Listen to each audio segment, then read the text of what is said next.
నమస్కారం. ఆంధ్రప్రభకు స్వాగతం. నేను తేజస్వి. చాలా మందికి జాతక పరంగా చాలా రకాల విషయాలనేవి వాళ్ళ జీవితాల్లో జరుగుతూ ఉంటాయి. అయితే ఇవన్నీ ముందుగానే తెలుసుకుంటే కనుక మనం జాగ్రత్త పడితే అప్పుడు జరగాల్సిన పరిణామాలనేవి జరగకుండా మనం ఆహ్, దాని నుంచి బయటపడొచ్చు అనే చెప్పాలి.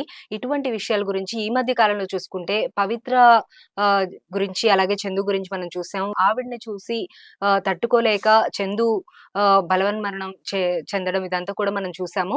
అయితే దీనికి సంబంధించి దీని గురించి తెలుసుకోవడానికి మనతో పాటు ఉన్నారు ప్రముఖ ఫినాన్స్ అండ్ రిలేషన్‌షిప్ ఆస్ట్రాలజర్ ఆచార్య రాఘవేంద్ర గారు. ఆయనతో మాట్లాడదాం. నమస్కారం గురుగారు. నమస్కారం అమ్మా. గురుగారు, నేను చెప్పిన ఇంట్రో మీరు విన్నారు. అంటే ఆహ్, ఇప్పుడు ఈ మధ్య కాలంలో పవిత్ర గురించి మీరు చూసే ఉంటారు న్యూస్‌లో వాళ్ళు చనిపోయారు అని చెప్పి. హ్మ్. అసలు వాళ్ళు చనిపోవడానికి రీజన్ ఏంటి? ఈ ఆస్ట్రాలజీకి వాళ్ళ మరణాలకి ఏమైనా సంబంధం ఉంటుందా? ఇవి నేను తెలుసుకోవాలనుకుంటున్నాను. ఖచ్చితంగా. యాక్చువల్లీ నేను ఆహ్, ఒక విషయం మరోసారి తెలుసుకోవాలనుకుంటున్నాను. మన ప్రేక్షకుల కోసం కూడా నేను ఓకే. అడుగుతున్నాను. అసలు ఈ పవిత్ర గారెవరు? ఓకే. అలాగే చనిపోయేటువంటి వారి భర్త గారెవరో చెప్పారు మీరు వారి పేరు? చందు. చందు గారు. ఇద్దరు చనిపోయారా? అవును గురుగారు. ఓకే. అసలు ఈ పవిత్ర గారెవరు? చందు గారెవరు? వారి యొక్క బ్యాక్‌గ్రౌండ్ ఏంటి? నేపథ్యం ఏమిటి? ఎవరు ఏ విధంగా చనిపోయారనేది మీకు తెలిసినంత వరకు మీరు చెప్పండి. ఓకే. ఆ తర్వాత మనం ముందుకెళ్దాం. ఓకే.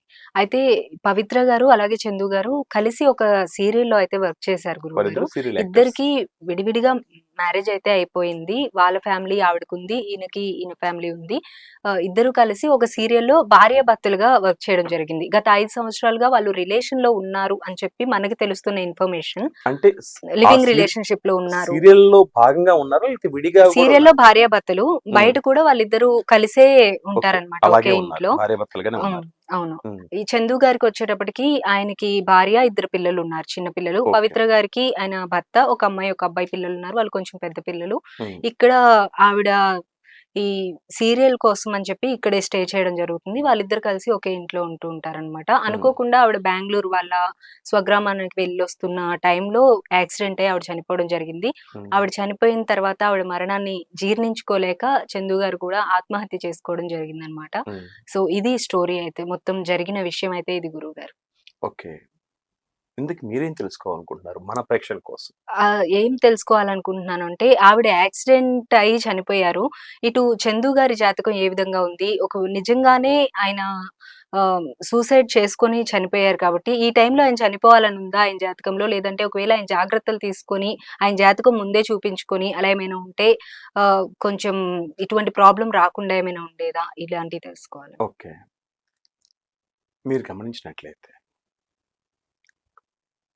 మనది భారతదేశం అని అనుకునే దానికన్నా కూడా హిందూ దేశం. హిందూ మతం కాదు మనది. హిందూ అనేది ఒక విధానం. ఒక జీవన విధానం. అందుకే అంటారు క్రిస్టియానిటీ మతం అంటారు. లేతే ఇస్లాం మతం అంటారు. హిందూ మతం అనే దానికన్నా కూడా హిందూ జీవన విధానం అంటారు. మీరు గమనించినట్లయితే హిందూ మతాన్ని మతంగా ఎవరు కన్సిడర్ చేయరు. ఇదొక జీవన విధానం. మన సనాతన ధర్మంలో ప్రతి విషయంలో కూడా ఎప్పుడు ఏ విధంగా ప్రవర్తించాలి, ఏ విధంగా నిర్ణయాలు తీసుకోవాలనే దాని గురించి ఆయా పండితులే కాకుండా మన కుటుంబంలో ఉన్నటువంటి పూర్వీకులు కూడా తరచుగా చెప్తూ ఉంటారు. ఒక భర్తగా ఒక వ్యక్తి యొక్క బాధ్యతలేంటి, ఒక భార్యగా ఒక స్త్రీ యొక్క బాధ్యతలేంటి, ఒక చిన్న పిల్లల యొక్క పరిమితులేంటి, పరిధులేంటి, ఇలా ప్రతిది కూడా మన కుటుంబంలో ఉంటే పెద్దవారైనటువంటి తల్లి, తండ్రి, లేక అమ్మమ్మ, నానమ్మ, లేక తాతలు వీళ్ళందరూ కూడా మేనమామలు, మేనత్తలు ఇలా అప్పుడప్పుడు చెప్పే ప్రయత్నం చేస్తూ ఉండేవారు. ఆ కారణం చేత సమాజంలో ఈ తొల్లుపాట్లు, తొట్రుపాట్లు, ఇంకో రకంగా తప్పటడుగులు వేయటాలు చాలా తక్కువగా ఉండేవి. మీరు గమనించినట్లయితే గడిచిన 2 దశాబ్దాల నుండి సమాజంలో ఒక కల్చర్ అనేది స్టార్ట్ అయింది. అది న్యూక్లియర్ ఫ్యామిలీ కల్చర్. అంటే ప్రతి వారు కూడా ఒక ఇండివిడ్యువల్ ఫ్యామిలీని తోటి ముందుకెళ్లాల్సిన పరిస్థితి. హ్మ్. అది కావాలని ఆ విధంగా చేస్తుందని చెప్పి నేను అనుకోను. కాట్ బట్ సిట్యుయేషన్. ఎందుకంటే పల్లెటూరులో ఎక్కడనో లేకపోతే డిస్ట్రిక్ట్స్‌లో జిల్లాల్లో ఎక్కడనో లేక టౌన్‌లో ఎక్కడనో అమ్మా నాన్న ఉంటారు, చాలా కష్టపడి అతి కష్టం మీద తమల్ని పెంచి పెద్ద చేసి ఈ స్థాయి తీసుకొచ్చిన తర్వాత మొదట్లో ప్రతి కొడుకు ప్రతి కూతురు అనుకుంటారు, నా తల్లిదండ్రుల యొక్క రుణం నేను తీర్చుకోవాలి, వాళ్ళకి ఏదైనా నేను సాయం చేయాలి, నా వంతు సహకారం నా కుటుంబానికి ఇవ్వాలనే తపంతోటి ఆ కసితోటి ఉద్యోగాలు సంపాదించే ప్రయత్నంలో భాగంగా లేదా రూ. 4 సంపాదించే ప్రయత్నంలో భాగంగా దూర ప్రాంతాలైన పట్టణాలకి మెట్రోపాలిటన్ సిటీస్కి వస్తూ ఉంటారు. ఆ తర్వాత ఈ డబ్బు సంపాదించే క్రమంలో తమను తాము మర్చిపోతారు కుటుంబాన్ని సాగించే క్రమంలో.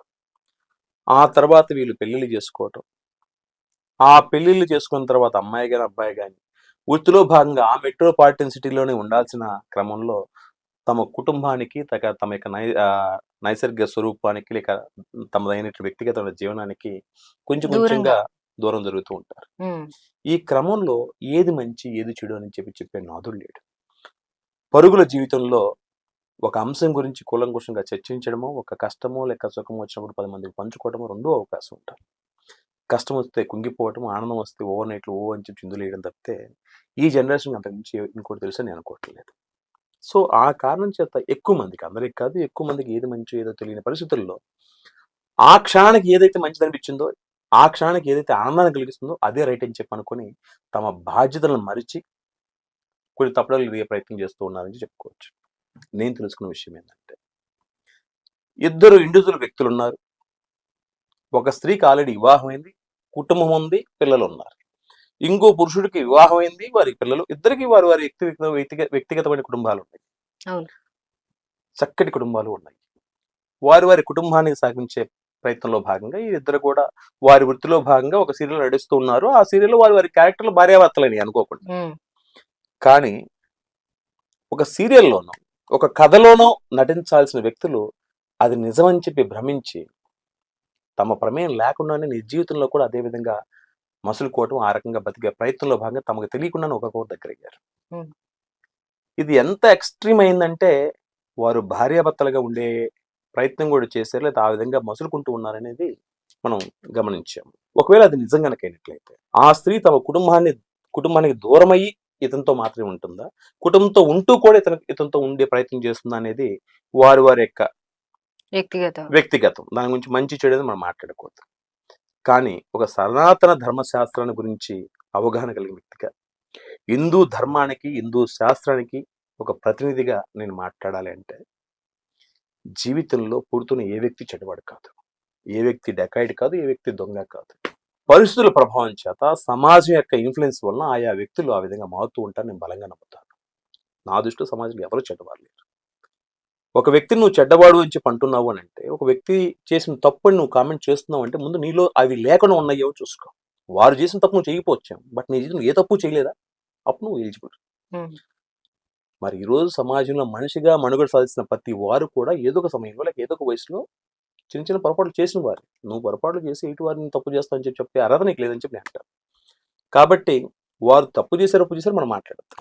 కానీ కొన్ని పరిస్థితులకి వాళ్ళు తలగ్గాల్సిన పరిస్థితి ఏర్పడిందంటే ఏం జరిగి ఉండొచ్చు. అలాంటివి ఒకవేళ పొరపాటు అనుకున్నట్లయితే అలాంటి పొరపాట్లు మరో కుటుంబంలో జరగకుండా ఉండాలి అని అంటే మనం ఎలాంటి జాగ్రత్తలు తీసుకోవాలి అనే అంశం మనం డిస్కస్ చేసుకునే ప్రయత్నం చేద్దాం. ఇప్పుడు ఆ స్త్రీకి వారి పేరు ఏంటంటే పవిత్ర గారు, ఈ పురుషుడి పేరు చందు గారు. పవిత్ర అని చందు గారి ఇద్దరు కుటుంబాలు ఉన్నప్పటికీ కూడా వారి వృత్తిలో భాగంగా యాక్ట్ చేస్తున్నప్పుడు నటనని నిజమని భ్రమించి తమకు తెలియకుండానే తమ కంట్రోల్ తప్ప ఇద్దరు దగ్గరయ్యారు. అంటే ఒక కల్పితాన్ని వాస్తవంగా ఊహించుకోవడం జరిగింది. ఒక కల్పితాన్ని వాస్తవంగా ఊహించుకుని అదే నిజమని దాన్ని జీవితంలో కూడా ఫాలో అయ్యే ప్రయత్నం చేశారు. ఆ రకంగా తీసుకున్నట్లయితే ఇద్దరు జాతకంలో కూడా చంద్రుడు పాడైపోయాడని చెప్పుకోవచ్చు, లేక చంద్ర బలం అనేది చాలా బలహీనంగా ఉంది అని చెప్పుకోవచ్చు.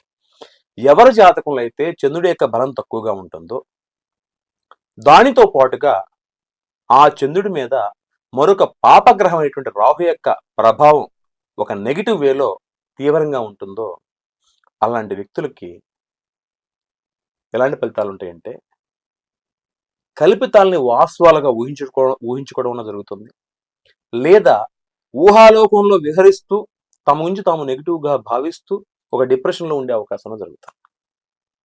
అయితే ఏ వ్యక్తి కల్పితాలని వాస్తవంగా భావించే అవకాశం ఉంది, ఏ వ్యక్తి డిప్రెషన్లోకి వెళ్ళే అవకాశం ఉంది, అనే అంశం కనుక తీసుకున్నట్లయితే వారు ఉండేటువంటి నివాస సముదాయాలు ఏవైతే ఉంటాయో, ఎక్కువ సమయం స్పెండ్ చేసే పరిసరాలు ఏవైతే ఉంటాయో దాన్ని బట్టి వీరి మీద వారి యొక్క ప్రభావం ఉంటుందని చెప్పుకోవచ్చు. శీతాకాలంలో జనవరి నెలలో ఉదయం 3 గంటలకి ఇంట్లో నుంచి 6 బయటికి కనుక వస్తే విపరీతమైన చలి ఉంటుంది. ఒక చలిమంట వేసుకున్నాం అనుకోండి, ఒక 5 నిమిషాలు హాయిగా ఉంటుంది. ఇదేదో బాగుంది కదా అని చెప్పి నిప్పుల మీద కూర్చున్నాం అనుకోండి, తగలబడిపోతాం. అవును.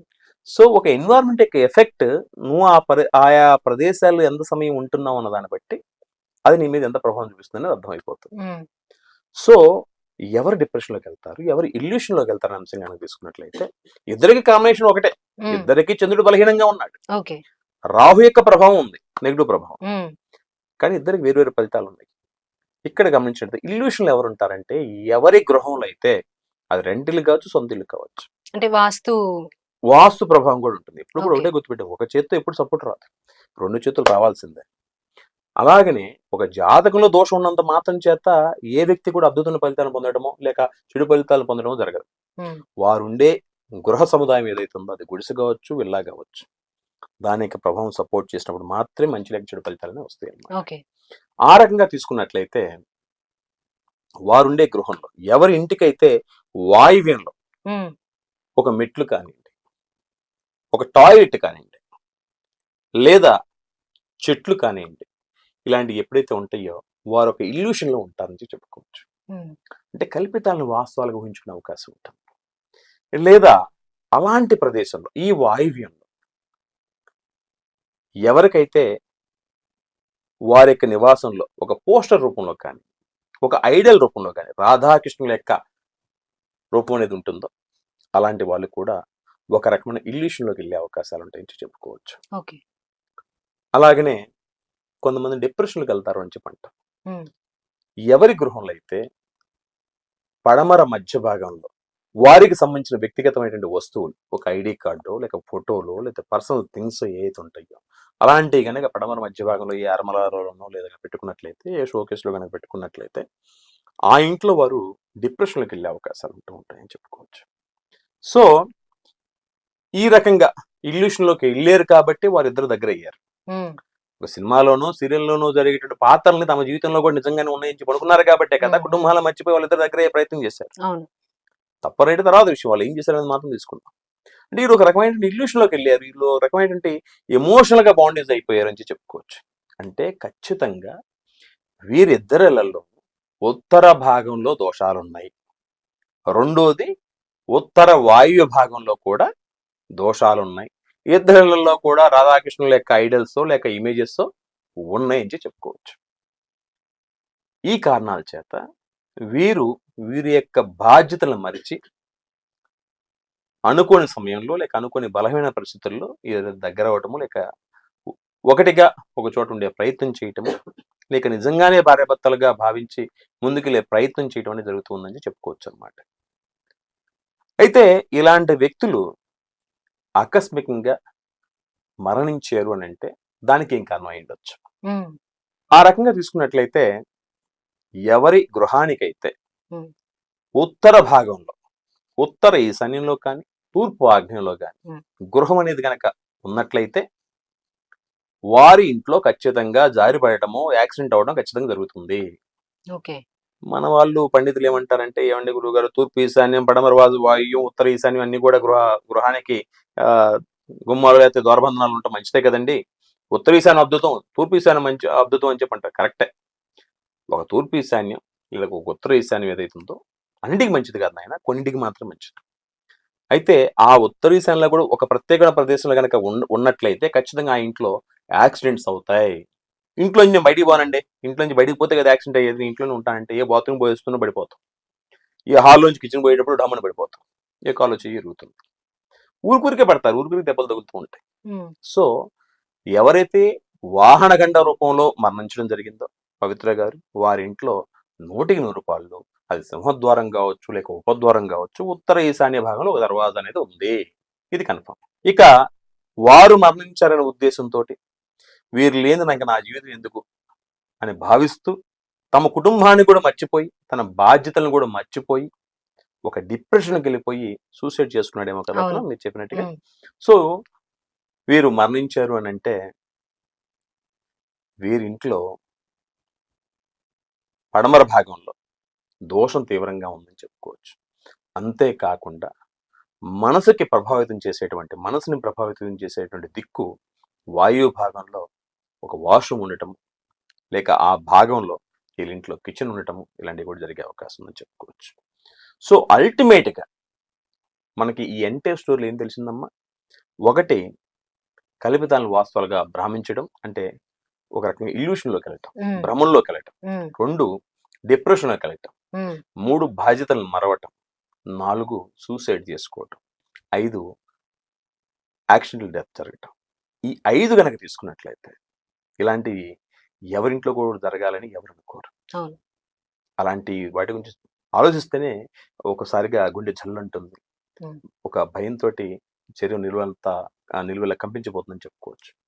ఇలాంటివి ఏ కుటుంబంలో కూడా జరగకుండా ఉండాలి అంటే ఒక జ్యోతిష్య పండితుడిగా నా సలహా లేక నా అభిప్రాయం ఏమిటంటే, ఎవరింట్లో కూడా, మీరు హిందువులే, నేను హిందువునే, సనాతన హిందూ ధర్మశాస్త్రాన్ని అనుసరించే వ్యక్తులుగా మనం చెప్పుకోవాల్సిన విషయం ఏంటంటే, మీరు భక్తులైతే కృష్ణుడి విగ్రహం ఉంచుకోండి, కృష్ణుడి యొక్క ఇమేజ్ ఉంచుకోండి, పటం ఉంచుకోండి, పోస్ట్ ఉంచుకోండి. ఆ రాధాకృష్ణుడిది మాత్రం మీరు ఉంచుకోకపోతేనే మంచిది.